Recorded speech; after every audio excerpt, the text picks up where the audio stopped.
game day compadres, taking you up until kickoff of the game we're about to discuss. What a difference a year makes for the Texans and the Bengals, who meet again in Reliance Stadium to kick off Wild Card Weekend, but this time around under different circumstances, certainly for the Texans. Yes, Houston appears as the AFC South champion again, but last year's just glad to finally be there mentality has been replaced by a why are we here at all sensation. What with the Texans waving bye-bye to their bye after having ruled the AFC roost for every week except after week 17. And last year's young Bengals, perhaps just glad to be there, are back to serve notice why they should be there and for years to come. As for how it all went down last year, we reminisce with Andy Dalton looking for A.J. Green of a tie ball game shortly before half, and this is how it all changed. J.J. Watt with a pick six to put Houston up by 7. Houston essentially took it over from there. Watt could have followed that up with great play with a Defensive Player of the Year campaign. Here is T.J. Yates going up top to Andre Johnson. That was a drop back pass. Tyler Jonathan. Yates. Johnson at 50 yards. Yates, that was his only touchdown pass of the day, and it didn't really need to be more because Arian Foster was wrapping things up. This was a huge game, huge play. That's somebody's father. Don't do it like that. Well, it was a 14-point game there on 3rd and 7, needing to just convert first downs. They get a touchdown to wrap things up, and that is how the Texans took that game. But in this 2012 regular season, it is the Bengals who come in with the head of steam. They've actually won 7 of their last 8. Their only loss was that game against Dallas that they had many different chances to win at Cincinnati over and over again. Dallas took that game as the Texans come in 1-3, having lost the last 2 weeks when they could have wrapped up home field advantage throughout the playoffs. They could not get a single win in those games, home against the Vikings, at Indianapolis. So here we are now with the Bengals in their house once again. What is the best formula for a Bengals upset today? Warren Sapp. Geno Atkins, Carlos Dunlap and company, shutting down Arian Foster. And I'm talking about totally shutting him down, because 153 yards, no way possible running back and run for that amount of yards on your defense and you go out and win a football game. So they must shut down Arian Foster and mount a rush all day long on Schaub, being his first playoff game. Get him to make an early mistake, get him off his rhythm early and often, and this ball game is right in your wheelhouse to where now they're going to go to their little screen game and the little exotic plays, but not their bread and butter. And when Houston's not playing their bread and butter, no big plays, no Arian Foster, win for you. I agree with you, big man. You got to stay in your wheelhouse. Defense, and it starts with stopping the run. You look at the Texans, in their wins this year, they're rushing for almost 150 yards a game. In their losses, just 87 yards. And really, we know everything about this offense goes through the running game. And, we've seen in the last 2 weeks, Matt Schaub has been sacked 4 times each of the last 2 weeks. That's what the Bengals do better than anything. So if they can stop the run, I like their chances of getting at Schaub and making this a long game. I'm really surprised you didn't talk about Andy Dalton and A.J. Green as pulling that upset, but I'm proud of you talking defense, Kurt. And I'm going to talk defense, too, because that's the best part of the Cincinnati Bengals team. Mike Zimmer's doing a heck of a job with that 6th-ranked defense in all major categories. They're in the top 10. Pressure that quarterback, you better believe it, and take away what they do best. Arian Foster is good with the ball. You got to pursue to the ball and tackle him and break him down. He can't have that 40-yard run. You saw Andre Johnson score the big touchdown. They've got to keep it in front of him, tackle him. He'll get his catches, Mike, but you know what? You can't give up the big play. And this Bengals defense, you want to have a chance to win this game, keep it close, keep Houston under 17 points, and I think they can win it. I don't think there's a sort of formula. I believe what they have to do is just allow Matt Schaub to be Matt Schaub. And that's what we know this guy in big games. You saw the board earlier. In big games, Matt Schaub, he disappears. He will shrink in this game if you allow him to.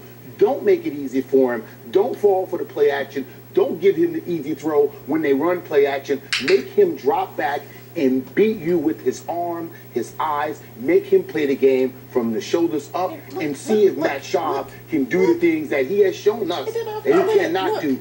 Don't make it easy on him, Cincinnati. Without that protection of the running game, and how do you take it away, Kurt? We talked about this earlier. You spread them out. They're going to go man, and you attack and try to go up early. You got one of the best receivers in the game in A.J. Green. I talked about Andrew Off. Get these guys off and start making plays. Now, you got to get rid of that ball quick.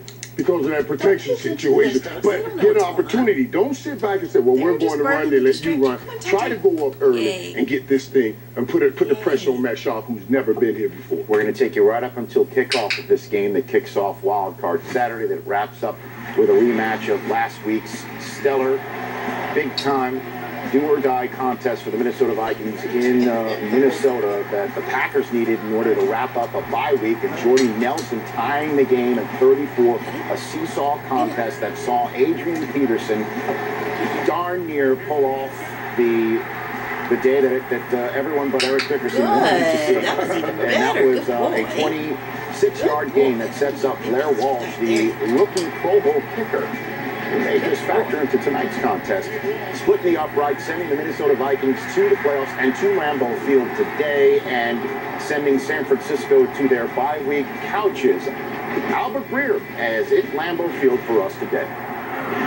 Rich, let's start with the Vikings quarterback situation. Christian Ponder was limited in practice on Wednesday and Thursday because he's got a sore right elbow. He banged that elbow against the helmet of Morgan Burnett in last week's game against the Packers. He is going to get treatment when he gets here to the stadium, but the expectation is that he will start. Worth monitoring over the course of the game, though. One of the reasons he was limited in those practices was because of fatigue in the elbow. So we'll have to watch that one. Same type of deal with Antoine Winfield. For him, it's going to be pain tolerant with that broken hand. The Vikings believe he's in a better place now than he was at this time last week. And for the Packers, Charles Woodson makes his return to the lineup. And Rich, as we've been highlighting all morning long, Aaron Rodgers will have his top 5 receivers together for the first time since week 4. All right, Albert, thanks very much. Appreciate your thoughts right there. As what's behind door number 28 and 12, it's NFL Game Day morning talking about how the Packers have a full complement of wide receivers now are healthy with Randall Cobb back. We saw how Jordy Nelson looked spry from missing a few games this year with a hamstring injury. Charles Woodson is back in the mix. We did see the bloodline chasing Adrian Peterson down the line. He did hurt his tailbone late in that game.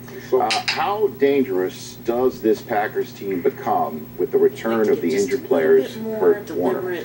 I think it makes them really dangerous. And I think back to when we played the greatest show on turf. What made us so dangerous was the fact that we had so many different guys that could beat you. Right. You could say, we're going to take away Marshall and we're going to take away Isaac, and we still have all these other guys that can beat you. And I think that's what makes this team so dangerous is, you know, Adrian Peterson, he's dangerous all by himself. But you add 5 guys that a defense has to figure out, a Randall Cobb that can go in the backfield, move all over the field. For me, this is a team that defenses don't want to face because you're not just stopping Aaron Rodgers, you're stopping his full complement of guys that can beat you on any given play. Who's getting healthy right now? You know, Greg Jennings really starting to play football now, getting healthy. Randall Cobb can do anything. I love what Coach calls him the 4-down player. Because we watch Kansas City and teams say, okay, let's bump and run these receivers and give Aaron Rodgers and these guys some trouble. That's what they did for a little while. But then the emergence of Randall Cobb says, okay, bump and run them. I'll come out of the backfield and confuse everything, and you'll have a linebacker on me. It's just, it makes them so dangerous when everybody gets healthy. And you give Aaron Rodgers that slew of receivers that he has. 51 sacks in a defense that won't tackle a running back? No, not the most dangerous team, fellas. It's just that simple. It's just that simple. When you talk about Marshall Newhouse and Don Barclay on the ends, on the tackles, blocking for this quarterback, no, fellas, not the most dangerous team. If everything else is in a perfect situation, you got to go through Lambeau, then they become dangerous. But the protection problem that they have and the issues on defense with just turning around and handing the ball off to your running back, no, that does not make them the most dangerous team. Zapper, I think absolutely they're the most dangerous team because remember that Super Bowl they won a couple years ago now. They had 16 players on injured reserve. They didn't get anybody back. Now they're getting them back. Charles Woodson, he's a heck of a player. He's a Hall of Famer, and you've got bloodline, and you've got all these receivers. And yeah, they've been beaten a couple times here, but now they're becoming pretty much of a whole team. And I think the confidence level of going 9 wins out of the last 11 games, they feel like they're healthier, they're confident. They've got this game in Lambeau Field. If they win, they probably go to San Francisco for a rematch, right? And then maybe to Atlanta where they won a playoff game.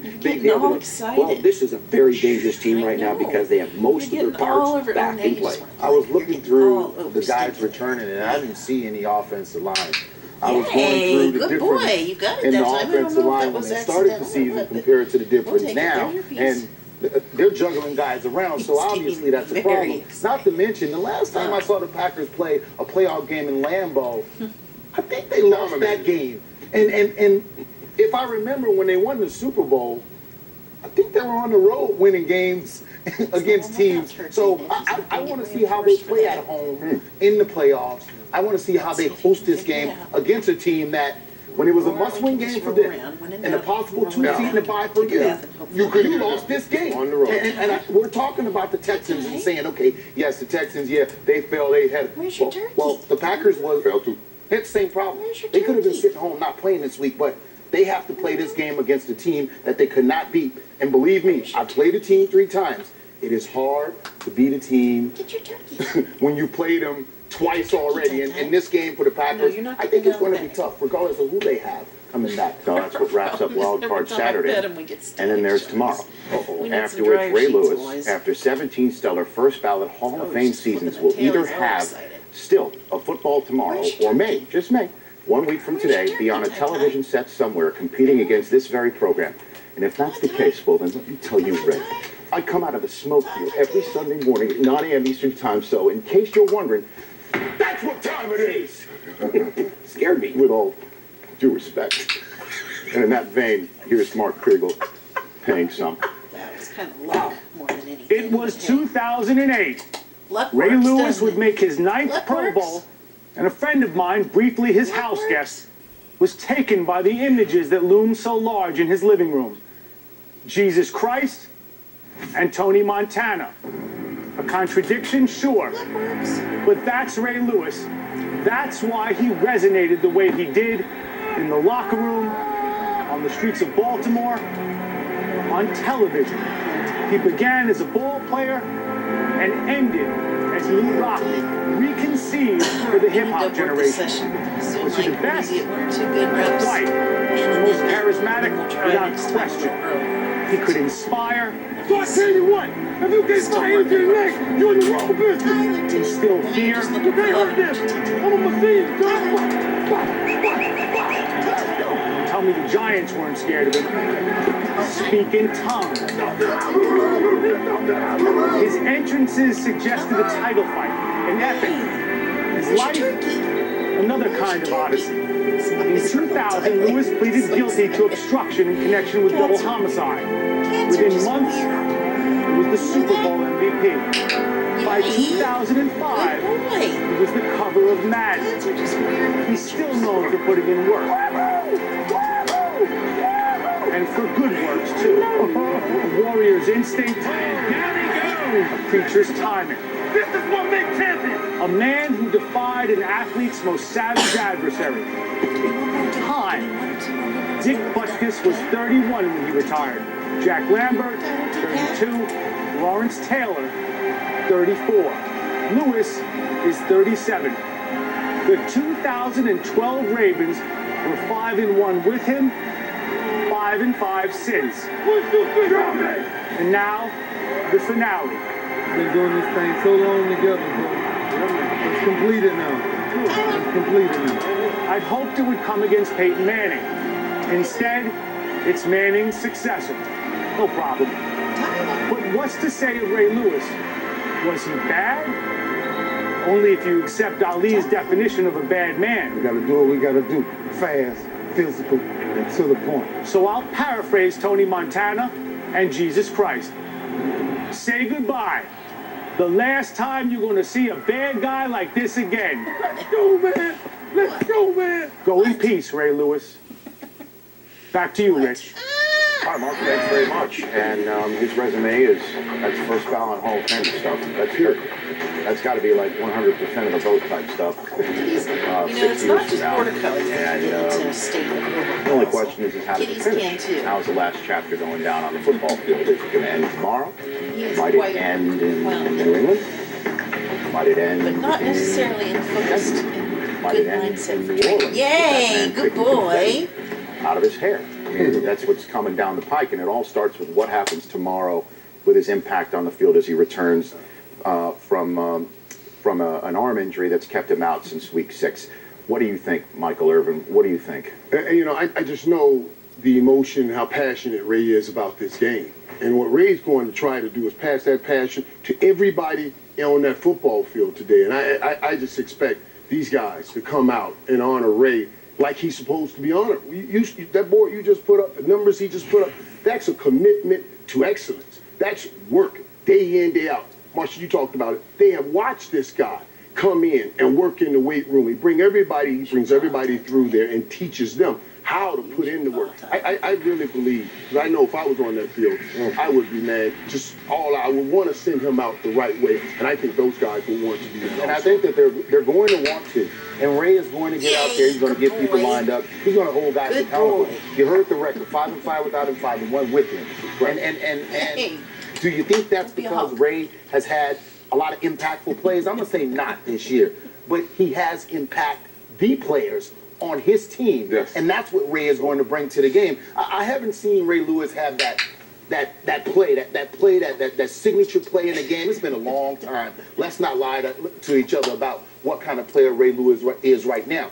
But a leader, a motivator, a guy who is going to ask guys to give him the maximum that they have. That's what you're going to get out of Ray Lewis today.